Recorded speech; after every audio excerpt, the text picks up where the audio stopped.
blir interessert i. Når vi skal spille mot verdensmester. Jeg tror at det blir vanskelig mot Kasparov. Men Karpov har en sjanse mot.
Magnus is leading by 1 pawn, but he doesn't have much time left.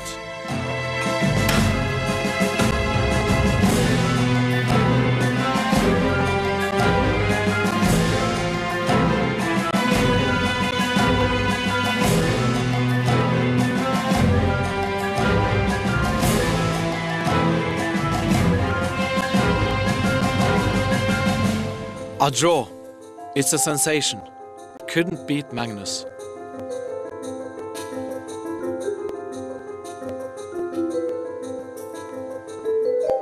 Magnus mødte Kasparov og pressede ham ganske hårdt med hvid.